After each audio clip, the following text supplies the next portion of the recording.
বন্ধুরা, তোমরা সবাই কেমন আছো?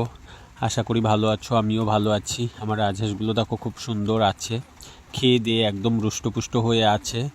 আর ওরা বেশ বড়ও হয়েছে। মানে এই সিজনটাতে ওদের একটু খাবারটা ভালো দিলে ওদের চেহারাটা খুব ভালো থাকে।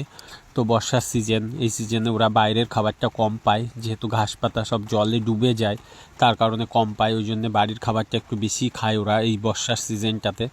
তো খেয়ে দিয়ে বেশ রুষ্টপুষ্টই আছে। আর কিছুদিন পরে ডিম দেবে।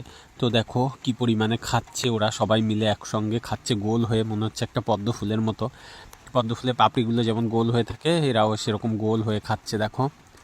তো যাই হোক, যাদের খাওয়া হয়ে গেছে তারা বেরিয়ে ডানা মেলছে। আমার তো খুব ভালো লাগে, বৃষ্টি পড়ছে তার মধ্যেও আমি ছাতা নিয়ে দাঁড়িয়ে ওদের ভিডিওটা করছি। ওরা আজকে হয়তো নদীতে যাবে না, কারণ প্রচুর জল বেড়ে গেছে নদীতে, ঘাস পাতা চারিদিকে ডুবে গেছে, ওই কারণে ওরা যেতে চাইছে না। তো বাড়িতেই থাকবে। মানে আগান বাগান দিয়ে, আমাদের বাড়িতে তো অনেকটাই জায়গা, আগান বাগান দিয়ে ঘোরাফেরা করে, ঘাস পাতা পেলে একটু খায়, আবার আমি ধান দিয়ে রাখি সেগুলো খায়। তো এরকম খাওয়া দাওয়া করে ওরা এইভাবে আর কিছুদিন যাওয়ার পরেই, যখনই দুর্গাপুজো চলে আসবে তখনই ওরা ডিম দিতে আরম্ভ করবে।